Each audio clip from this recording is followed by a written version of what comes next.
CCL महाप्रबंधक कार्यालय कुज्जू क्षेत्र में प्रबंधन और ग्रामीणों के बीच आरा कुलवरी चालू करने एवं आरा डूमरबेड़ा विस्थापन के मुद्दे पर हुई वार्ता। रामगढ़ जिला के कुज्जू क्षेत्र में सीसीएल महाप्रबंधक कार्यालय के सभागार में आरा डूमरबेड़ा ग्रामीणों के साथ महाप्रबंधक राजीव कुमार सिन्हा की अध्यक्षता में बैठक हुई। बैठक में मुख्य रूप से आरा कुलवरी को चालू करने और आरा डूमरबेड़ा को पुनर्वास को लेकर सकारात्मक पहल हुई। ग्रामीणों ने एक सुर में कहा, हम सभी ग्रामीण गांव खाली करने को तैयार हैं, पर आरएनआर पॉलिसी के तहत जो मूलभूत सुविधाएं देनी है उस पर प्रबंधन जल्द से जल्द पहल करे। जिस जगह पर पुनर्वास के लिए हम लोगों को जमीन दी जा रही है उस जगह पर जमीन समतलीकरण करके प्लांटिंग किया जाए और विकास का काम भी शुरू किया जाए, जैसे रोड, पानी, बिजली, मंदिर, मस्जिद, स्कूल, हॉस्पिटल, कब्रिस्तान, सामुदायिक भवन इत्यादि, ताकि हम सभी ग्रामीणों को घर बनाने में किसी तरह की असुविधा ना हो और जिन घरों का नापी छूट गया है उसे जल्द से जल्द पूरा कर घर का मुआवजा दिया जाए, ताकि हम सभी ग्रामीण अपना अपना घर बना सके। महाप्रबंधक राजीव कुमार सिन्हा ने ग्रामीणों की बात को ध्यानपूर्वक सुनते हुए कहा कि हम अपने स्तर पर काम कर रहे हैं और 5 से 6 महीने के अंदर कुलवरी को पुनः रूप से चालू कर ग्रामीणों को सारी सुविधाएं उपलब्ध कराने का प्रयास करें।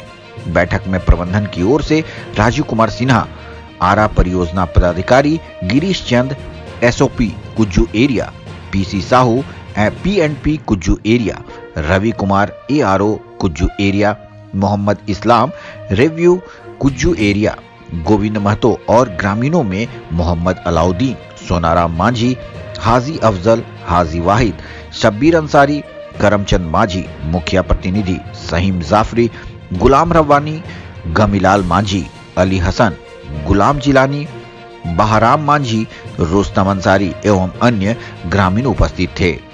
मांडू कुज्जू से मोहम्मद साबिर की ये रिपोर्ट। क्या मुद्दा था, आप लोग आज जीएम ऑफिस आए हैं, क्या मांग था आप लोगों का? मांग ये है कि डूमरबेड़ा का आदर्श गांव के जैसा बसाया जाए।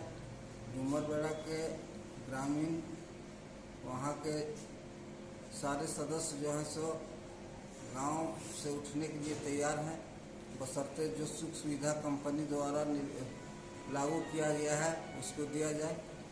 कंपनी 24 साल पूर्व जो है मुरपा में ज़मीन लिया है, लेकिन 24 साल में लोग को नौकरी मिल गया, लोग रिटायर हो रहे हैं, लेकिन अभी तक मुरपा वासियों को भी जो है किसी तरह का पूरा समस्या नहीं सॉल्व किया गया है, जिसलिए कि पूरा अड़ंगा है, वहाँ गांव बसने में काफ़ी दिक्कत हो रही है।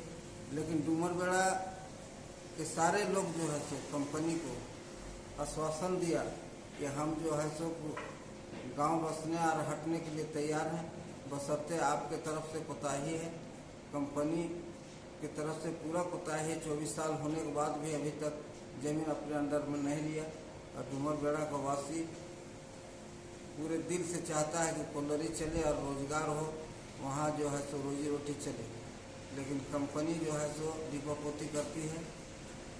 हम लोग महाप्रबंधक साहब से आग्रह किए हैं कि आप जल्द से जल्द जो छूटा हुआ घर है, जो नया घर बना हुआ है, उसका पेमेंट करवाएं और जो है 5 डिसमिल जमीन जो है सो प्रत्येक सदस्य जो बालिग है उसको दिया जाए और जल्द से जल्द मुरपा में जो है सो और लेवलिंग का काम किया जाए और हम लोग को बसाने का पहल किया जाए।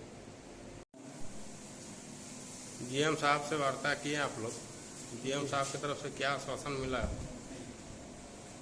देखिए, जीएम साहब से हम लोगों ने बात रखा है कि आज 2012 से आरा कुलवरी बन रहे हैं और हम लोग का जो रैती प्लॉट में जो घर बना हुआ है उसका जिला भूअर्जन रामगढ़ से हमारा घर का मुआवजा मिल चुका है और उस समय हम लोगों से इंडिमिनिटी बॉन्ड करवाया गया था कि 3 महीना के अंदर, किसी का 15 दिन, किसी का 20 दिन के अंदर जो है ज़मीन मिलने के उपरांत हम घर खाली कर देंगे।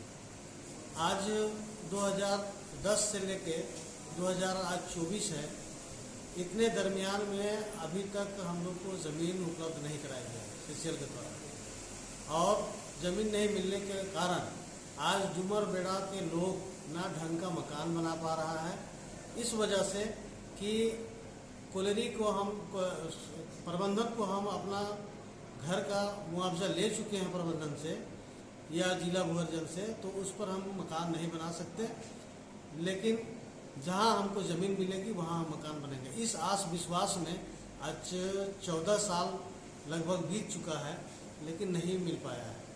2018 से हमने शुरुआत किया और कंपनी के साथ वार्ता करते आया है कि हमको ज़मीन दिया जाए, पुनर्वास स्थल दिया जाए, सारा सुविधा दिया जाए, हमारा डूमरबेड़ा बस्ती को बसाया जाए और हम लोग हर तरह से सक्षम हैं, हर तरह से सहयोग देने के लिए तैयार हैं। अगर CCL के पास पूरे बस्ती को बसाने के लिए एक साथ ज़मीन मुहैया नहीं है तो आप पार्ट बाय पार्ट भी हम लोगों ने एक्सेप्ट किया कि पार्ट बाय पार्ट भी आप 3 पार्ट में, फर्स्ट पार्ट, दूसरा पार्ट, तीसरा पार्ट करके भी आप जो है बस्ती को उठा के पुनर्वास स्थल पर बसाइए। इसके लिए हमने अभी आज नया महाप्रबंधक महोदय आए हुए हैं। कई प्रबंधक आते हैं और चले जाते हैं, रिटायरमेंट हो जाते हैं, किसी को स्थानांतरण हो जाता है, तो बात हमको फिर से शुरू करनी पड़ती है।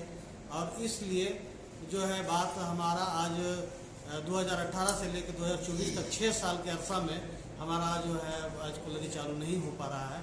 लेकिन आज का जो मुद्दा है, हम लोगों ने कहा है, साफ स्पष्ट कहा है कि हम लोगों को ज़मीन उपलब्ध कराया जाए, इसके साथ हम लोग को बॉन्ड कर लिया जाए, बॉन्ड करके लिया जाए कि 6 महीना के अंदर हम लोग अपने घर बनाकर पुनर्वास स्थल पर चले जाएंगे।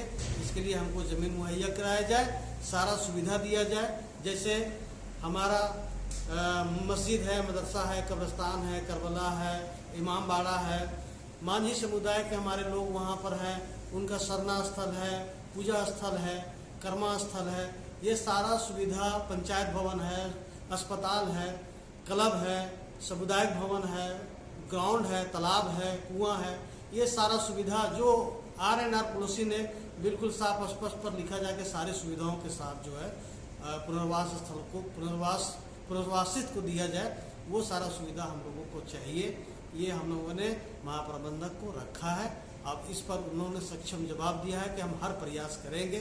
अब आगे की कार्रवाई के लिए अभी कोई तिथि मुहैया नहीं हुआ है, लेकिन प्रयासरत है। उन्होंने आश्वासन दिया है कि 3 से 4 महीना के अंदर हम इस पुनर्वास स्थल का काम को पूरा करेंगे। सर, आज जो बात हुई गांव खाली कराने का, डूमरबेड़ा बस्ती, ये कब तक मैंने खाली होगा और कोयलरी कब से मैंने जो इस चालू कर रहे हैं सर? आज हम लोगों ने ग्रामीणों के साथ एक बैठक की है। ग्रामीणों का इच्छा है कि वहाँ पे खदान खुले और उनका पहल भी हमको सकारात्मक लगा। अगर इसी ढंग का सहयोग उनका मिलता रहा तो विस्थापन का कार्य भी स्मूथली होगा और खदान भी यथाशीघ्र चालू हो जाएगा। संभवतः 4 से 6 महीने इस कार्य में हमको लगेंगे, विस्थापन और खदान को चालू करने में। लेकिन लोगों का जिस ढंग का अभी प्रयास और सकारात्मक पहल है, उसको ये चीज़ बनाए रखना पड़ेगा। और इसमें जो कंपनी के नियम के तहत प्रावधान है, उसी प्रावधान के तहत ही हम लोग कार्य करेंगे और उनकी सहमति उनमें मिलेगी तो हम लोग काम को आगे बढ़ाएंगे। कुछ दिन पहले CMD साहब आए थे, उन्होंने बात हुई थी। वो बोले थे कि अप्रैल माह से आरा को चालू कर दिया जाएगा और फरवरी से सारूगढ़ा के बारे में भी बोले थे कि फरवरी से सारूगढ़ा चालू होगा। तो मैंने क्या दिक्कत हो गई सर? मैंने नहीं, कोई दिक्कत नहीं हुई है। हमारे CMD साहब का जो आदेश है, उसी आदेश के तहत सारा कार्य हो रहा है और उसमें बिल्कुल सारूगढ़ा हम लोग फरवरी माह में कार्य चालू कर लिए थे। कुछ ग्रामीणों लोगों को कुछ असंतोष था, जिसपे की सहमति बन गई है और हमारा काम इस महीने के अंत तक या अगले महीने की शुरुआत में हम लोग उसको भी चालू कर लेंगे। और जहाँ तक आरा का सवाल है, तो खदान को चालू करने में बहुत सारी प्रक्रिया है, जैसे CTO, CT या फिर लोगों को विस्थापन काम अवार्ड करना, तो ये सारी प्रक्रिया पैरेलल चल रही है। तो ये काम मार्च महीने में तेजी से शुरू हुआ है। मार्च महीने में मैंने ग्रामीणों का 2 बैठक किया, स्थानीय नेता का भी हमारे साथ सहयोग है, तो निश्चित तौर से काम तो प्रारंभ हो गया है। अब ये है कि उत्पादन कार्य में देर हो रहा है, क्योंकि उत्पादन कार्य के पहले बहुत सारी फॉर्मेलिटी है जिसका मैंने अभी जिक्र किया, तो वो सब कार्य पैरेलल में शुरू हो गया है। क्योंकि ग्रामीणों को विस्थापित करने के लिए RNR साइट पे बहुत सारे इंफ्रास्ट्रक्चर डेवलपमेंट करना पड़ता है, एरिया को डेवलप करना पड़ता है, तो उस दिशा में हमारा कार्य भी चल रहा है और बहुत जल्दी हम लोग उसको पूरा करेंगे। 365 दिन आपके साथ अपडेट खबरों को देखने के लिए देखते रहें खबर 365 न्यूज। साथ ही लाइक, शेयर और सब्सक्राइब करना ना भूलें।